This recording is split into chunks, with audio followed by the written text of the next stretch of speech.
अस्सलाम वालेकुम, मैं हूं डॉक्टर मोहम्मद शाहिद और मेरे साथ हैं doctor Mohammad Fahad, farm manager. Doctor साहब अस्सलाम वालेकुम। जी वालेकुम अस्सलाम। ख़वातीन और हज़रात, हम आज एक तफसीली सेशन करेंगे। तफसीली सेशन में आपको ये बताएंगे कि ये बच्चियां हैं और ये गायें हैं, ये रिपीट ब्रीडर, ये दोनों हम आपको दिखाएंगे और ये बताएंगे। सबसे ज़्यादा डॉक्टर साहब ये सवाल किए जाते हैं कि हमारी बच्ची है, बड़ी हो चुकी है, अब उसका वज़न जो है वो पूरा हो चुका है, वो हीट में नहीं आ रही। और सबसे ज़्यादा ये सवाल भी किया जा सकता है कि हमारी गाय ने बच्चा दिया, अब वो हीट में आती है लेकिन वो रिपीट कर जाती है, बार बार हम टीका रखवा रहे हैं, वो रिपीट हो रही है। नुकसान या मुनाफे का जो एक इन्हसार है वो इन दो चीज़ों पर होता है। ये बहुत बड़े दो फैक्टर हैं, और चीज़ों पर भी है, ये बहुत बड़े दो फैक्टर हैं। तो डॉक्टर फ़हद साहब अब हमें बताएंगे कि बच्चियाँ हीट में क्यों नहीं आती। डॉक्टर साहब, आप जो न्यूट्रिशन जिस तरह आप करते हैं, जिस तरह मैनेजमेंट करते हैं, न्यूट्रिशन देते हैं, आपकी कोई बच्चियाँ ऐसी होती हैं जो हीट में ना आए टाइम पे? डॉक्टर साहब, कोई एक आध केस आ जाता है जो हीट में नहीं आ रही होती बच्चियाँ, तो फिर उनको पहले तो न्यूट्रिशन उनकी बैलेंस करते हैं। ठीक है। फिर अगर फिर भी ना आ रही हो हीट में तो फिर उनको प्रोटोकॉल लगा देते हैं। अच्छा जी, उनको प्रोटोकॉल लगा। डॉक्टर साहब, प्रोटोकॉल थोड़ा बता सकते हैं? जी डॉक्टर साहब, प्रोटोकॉल मुख्तलिफ किस्म के हैं। एक ओलसेन के जो यहाँ पे बता दें, जो यहाँ पे लगाते हैं, सिर्फ वो ये एक ही बता दें। जी डॉक्टर साहब, इधर पहले दिन मैं इनको GnRH लगाता हूँ, कंसेप्टाल। ठीक है जी, फिर इनको 8वें दिन पे प्रोस्टाग्लैंडिन मतलब साइक्लोमेट या कोई और मतलब ब्रांड, फल्टा जेल, डलमाजीन कोई भी। जी, फिर उसके मतलब एक दिन बाद GnRH मतलब या कंसेप्टल या सेरिलीन कोई भी। अच्छा, लगा देते हैं। फिर उनकी पल्पेशन करके रिप्रोडक्टिव ट्रैक की, अगर वो नेचुरल हीट में ना आए, प्रोटोकॉल के दौरान हीट में ना आए, फिर उनको उनकी बच्चेदानी चेक करके तो फिर फैसला करते हैं कि इनकी इंसेमिनेशन करनी है या नहीं करनी। अगर इंसेमिनेशन करनी हो फिर 16 से 18 घंटे बाद इनकी इंसेमिनेशन कर देते हैं लास्ट कंसेप्टाल लगाने के। अच्छा, तो अगर आप टोन देखते हैं फिर? जी, इनकी टोन चेक करते हैं। अच्छा जी, यूट्रस को जो लोग नहीं समझ सकते टोन और हीट वगैरह, फिर यूट्रस को हम चेक करते हैं कि अगर हीट है, ओवुलेशन होने वाली है, और साइलेंट हीट होता है, मतलब है ना डॉक्टर साहब? जी, साइलेंट हीट भी हो सकती है। साइलेंट हीट भी हो सकती है, मतलब वो बोलती नहीं है लेकिन जो फॉलिकल है वो बन चुका होता है। जी बिल्कुल, उनकी प्रोडक्शन हो चुकी है, डेवलपमेंट हो चुकी है, फॉलिकल की डेवलपमेंट हो चुकी होती है, तो फिर वो टीका रखने का वक्त फिर हो जाता है, तो फिर टीका रख दिया जाता है। और डॉक्टर साहब, प्रोटोकॉल की कितनी परसेंट में ये कामयाब है? इस प्रोटोकॉल में इस तरह अगर आप लगाते हैं, तो अगर आप 2-3 बच्चियों को आपने लगाया तो कितनी बच्चियाँ को टीका रख देते हैं और वो कंसीव भी कर जाती हैं, मतलब गबन हो जाती हैं, ठहर जाती हैं? जी डॉक्टर साहब, अगर बच्चियों की बात करें वो तो तकरीबन कुछ 70 से 80% प्रेगनेंट हो जाते हैं प्रोटोकॉल में। अच्छा जी, जो प्रोटोकॉल में इनकी कंसेप्शन की वैसे जो परसेंटेज है वो 30 से 40% ही होती है बस। जी, और बाकी जो काउज है उनकी बात कर रहा हूँ, हेफर में ज़्यादा कंसेप्शन होती है। हेफर में प्रोटोकॉल से ज़्यादा कंसेप्शन रेट होता है और कॉज में कम होता है। अच्छा जी डॉक्टर साहब, जो आप तो यहाँ पे मैनेज कर रहे हैं, ये नमक भी पड़ा हुआ है यहाँ पे, हीफर्स को साइलेज दे रहे हैं, प्रोटीन भी दे रहे हैं, मिनरल भी देते हैं? जी बिल्कुल, मिनरल, विटामिन ई, ये सारा कुछ देते हैं। तो जो लोग ये इस तरह प्रॉपर मैनेज नहीं कर रहे, तो फिर उनको क्या मशवरा देंगे जब उनकी बच्चियाँ हीट में नहीं आती? जी डॉक्टर साहब, पहले तो न्यूट्रिशन बैलेंस करें। ठीक। अगर न्यूट्रिशन बैलेंस है फिर किसी मुस्तनद वेटरनरी डॉक्टर से चेक करवाएं, रिप्रोडक्टिव ट्रैक चेक करवाएं। ठीक। फिर उसके बाद ही फैसला हो सकता है कि आया कि उनको इन्फेक्शन है अंदर या फिर कोई और मसला है, तो फिर उसके बाद ही उनकी ट्रीटमेंट स्टार्ट होती है। अच्छा जी, मैं भी थोड़ा सा ऐड कर दूं कि हीट में ना आने की कई वजूहात हो सकती हैं। मिनरल की कमी, विटामिन की कमी, DCP की कमी, न्यूट्रिशन की कमी, वज़न प्रॉपर ना होना, वज़न जो है वो डॉक्टर साहब कितना 1/3 होता है मैच्योर गाय का होना चाहिए? जी डॉक्टर साहब, जिस गाय की ब्रीडिंग करनी है वो 350 kg होना चाहिए उसका वजन। हाँ 350 केजी। 350 केजी का मतलब होता है 350 किलोग्राम ज़िंदा वज़न।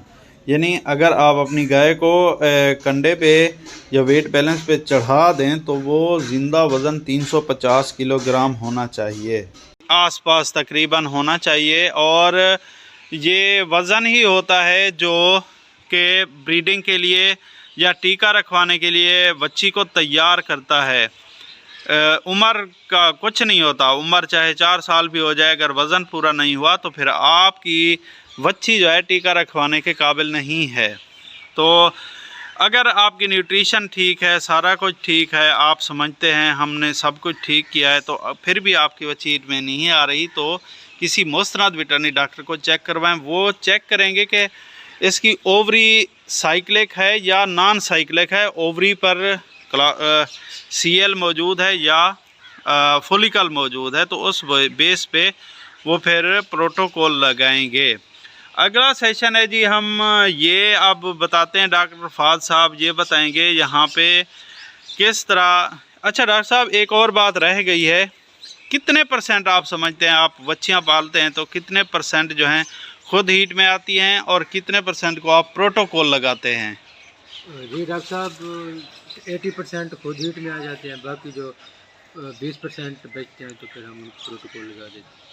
हाँ जी, ये सुन लें, जो शिकायत करते हैं सवाल करते हैं बार बार, वो अपनी न्यूट्रिशन और मिनरल वगैरह को खुराक में शामिल करें, न्यूट्रिशन ठीक करें, तो इसलिए आपकी बच्चियां जो हैं हीट में नहीं आती। अगर आपकी न्यूट्रिशन ठीक है तो इस तरह डॉक्टर फाज साहब बहुत अच्छी तरह मैनेज कर रहे हैं। जिस तरह आप देख रहे हैं अभी ये खा चुकी हैं, ये इनका फीड ट्रफ है, तो ये टाइम पे हीट में आ जाती हैं। और डॉक्टर फाद साहब ने बताया था, डॉक्टर साहब क्या एवरेज है, कितने महीने में आ जाती हैं, कितने महीने की उम्र में? जी डॉक्टर साहब, मेरे पास 12 महीने वाली भी हीट में आई है और 14 महीने वाली भी हीट में है, 16 महीने वाली भी हीट में है। तो एवरेज आप क्या समझते हैं क्या होगी? 14 मंथ एवरेज जी 14 महीने की उम्र है। और हमारे जो फार्मर हजरात हैं वो तो हमारे जो कई शहजादे वो 24 महीने 30 महीने तक भी हैं डॉक्टर साहब, 30 महीने उनकी अच्छी उम्र है, वो हीट में भी नहीं आ रही, तो वो ये सवाल पूछते हैं। तो हमने तकरीबन जवाब देने की कोशिश की। ये देखो इसको पता नहीं स्टैंडिंग हीट में डॉक्टर साहब, ये हमारी गाय। अच्छा, ये स्टैंडिंग हीट में है जी। तो इसको कब इंसेमिनेट करवाएंगे? जी डॉक्टर साहब, इसको मगरिब के टाइम इसकी इंसेमिनेशन करेंगे आज? जी आज। अच्छा, टीका रखेंगे? जी बिल्कुल। अच्छा डॉक्टर साहब, हुण असी ये दस दें कि गाय ने बच्चा दिया, उसके बाद हीट में आ रही है, तो और हीट में आ रही है, रिपीट हो रही है, रिपीट ब्रीडर का भी सेशन हम इसी के साथ करेंगे।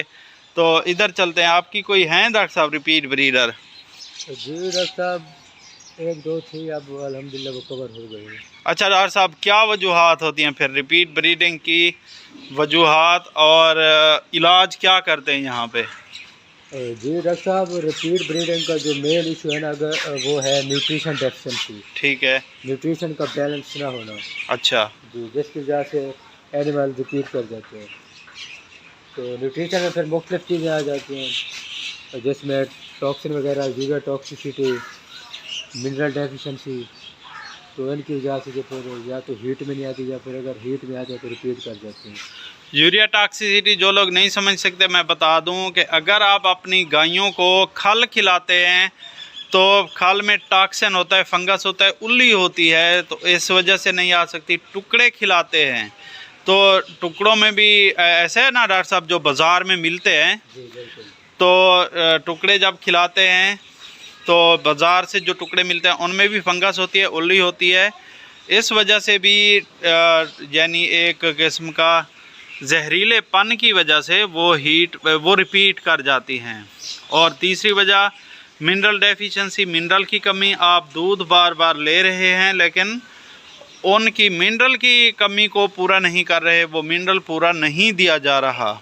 और इसके अलावा अगर ये चीज़ें आपकी पूरी हैं तो फिर आप मुस्तनद वेटरनरी डॉक्टर या डीवीएम डॉक्टर को चेक करवाएं, और अगर तो वो ओवरी को चेक करेंगे और बच्चेदानी को चेक करेंगे कि उसमें कोई इन्फेक्शन तो नहीं है। इन्फेक्शन भी हो सकता है।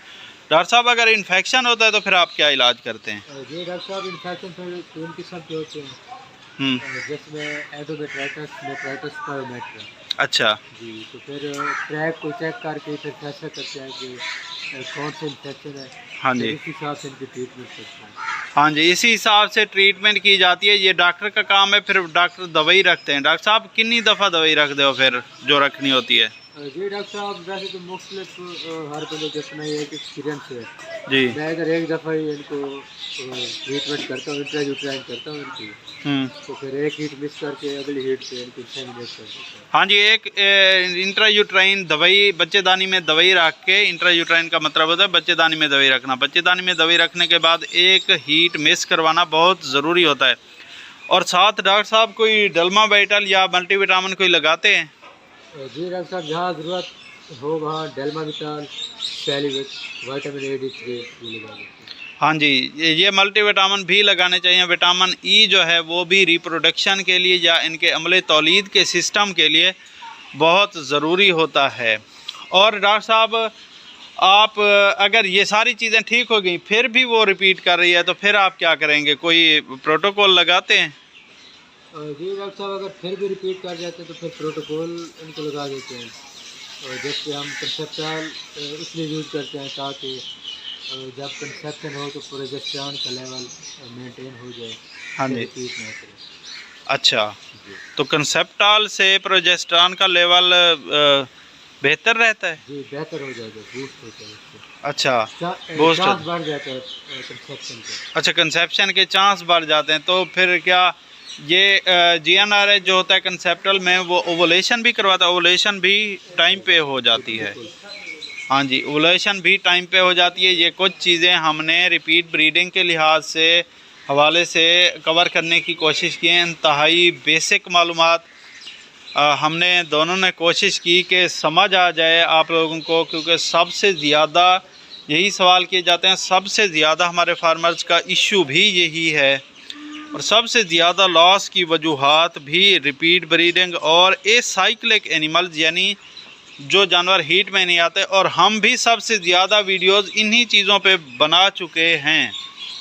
डॉक्टर साहब, इसके अलावा और कोई आपके जहन में चीज़ें एसाइक्लिक और रिपीट ब्रीडिंग के हवाले से? जी डॉक्टर साहब, अगर फिर भी कोई गाय तंग कर रही हो, रिपीट कर रही हो बारहा ट्रीटमेंट के बावजूद, ठीक तो है, फिर मुख्तलिफ इनके टेस्ट होते हैं, ब्लड टेस्ट वगैरह ये करवाते हैं। तो फिर कोई जेन्युइन इशू निकल आते हैं तो फिर उसकी ट्रीटमेंट करते हैं। हाँ जी, लेप्टोस्पायरा और ब्रुसेल्ला है ना? जी, लेप्टोस्पायरा और ब्रुसेल्ला मुख्तलिफ बैक्टीरिया के टेस्ट किए जाते हैं। वो भी आपके मुस्तनद वेटरनरी डॉक्टर, DVM डॉक्टर्स या जो गैनाकोलॉजिस्ट हैं, आपकी गायों के गैनाकोलॉजिस्ट, यानी वो थीरियोजिनोलॉजिस्ट। जी, गैनाकोलॉजिस्ट तो औरतों के होते हैं। अच्छा, थीरियोजिनोलॉजिस्ट वही आपको रिकमेंड करेंगे कि कौन से टेस्ट करने हैं, और लेबॉर्ट्री के रिज़ल्ट के हिसाब से फिर वो आपको गाइड किया जाएगा कि आपकी गाय का इलाज क्या करना है। अच्छा जी, डॉक्टर साहब के पास ये रिपीट ब्रीडर मौजूद है। डॉक्टर साहब, इसका किस्सा सुनाओ पूरा। जी डॉक्टर साहब, ये मेरे ख्याल में कोई साल से ऊपर इसको हो चुके थे, ये रिपीट कर रहे थे। अच्छा जी, इसने बड़ा तंग किया मुझे। इसकी न्यूट्रिशन फिर मैंने बैलेंस की। हाँ, इसकी CP को थोड़ा नीचे ले आया मैं। हाँ जी, प्रोटीन को CP मतलब क्रूड प्रोटीन, जो जी। खुराक की प्रोटीन होती है उसको नीचे लाए। अच्छा, जी, फिर? इसकी मिल्क प्रोडक्शन डॉक्टर साहब थी कोई 45 लीटर। अच्छा जी, फिर इसकी न्यूट्रिशन बैलेंस करने के बाद इसकी ट्रीटमेंट की। तो ट्रीटमेंट में डॉक्टर साहब मैंने सैलिवेट लगाए, अच्छा डेल्माविटाल, अच्छा विटामिन A, D3, अच्छा और फिर इसके बाद मैंने डिवर्मिंग की इसकी। अच्छा जी, तो उसके बाद इसकी इंट्रायूट्राइन की। अच्छा, इंट्रायूट्राइन थेरेपी। जी, फिर इसकी एक हीट मिस करके फिर इसको बुल मेट करवाया, प्योर ऑस्ट्रेलियन बुल के साथ मेट करवाया। अच्छा, तो मैं भी कुछ तफसील बता दूं। इंट्रायूट्राइन का मतलब है बच्चेदानी में दवाई रखना। बच्चेदानी में दवाई रखी और इंजेक्शन भी लगाए। एक और बात हम ये भी बता दें कि प्रोटीन की ज़्यादती की वजह से, खुराक में प्रोटीन की ज़्यादती की वजह से भी वो जो है रिपीट कर जाती हैं। जी डॉक्टर साहब, प्रोटीन अगर ज़्यादा हो ना, मेरे एक्सपीरियंस में जाना रिपीट तो करता है, लेकिन जो इसका मेन इशू, मेन प्रॉब्लम होता है ना, वो अर्ली एम्ब्रियोनिक लॉस होता है। 45 दिन पे या 30 दिन पे जाके एम्ब्रियो लॉस कर देते हैं जी। अच्छा, एम्ब्रियो भी डेड हो जाता है। जी डेड। अर्ली एम्ब्रियोनिक लॉस का मतलब होता है कि बस आम अल्फाज में हम ये कह दें कि बच्चा गिर जाता है।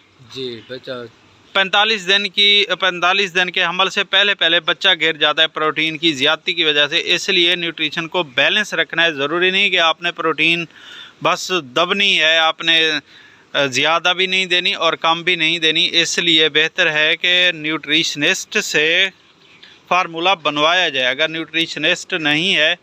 अच्छा, तो ज़्यादातर डॉक्टर साहब हमारे जो फार्मर हैं, 98% फार्मर्स, उनके पास तो प्रोटीन की ज़्यादती का तो इशू मेरे ख्याल में होता ही नहीं होगा। जी डॉक्टर साहब, उनके पास मेरे ख्याल में मिनरल डेफिशिएंसी, जिसकी वजह से एनिमल हीट में नहीं आते या रिपीट कर जाते हैं, अगर आते हैं तो। हाँ, और कुछ बच्चेदानी के मसाइल भी, बच्चेदानी का इन्फेक्शन भी। ज़्यादातर ये 2 मसाइल हैं सबसे ज़्यादा। मैं भी फील्ड में जो देखता हूँ, मैं चूँकि फील्ड करता हूँ, तो ज़्यादातर मसाइल जो हैं न्यूट्रिशन की डेफिशिएंसी, न्यूट्रिशन की कमी, मिनरल और विटामिन की कमी की वजह से जानवर रिपीट हो रहे हैं। थैंक यू वेरी मच जी डॉक्टर साहब, शुक्रिया जी। अल्लाह हाफिज़।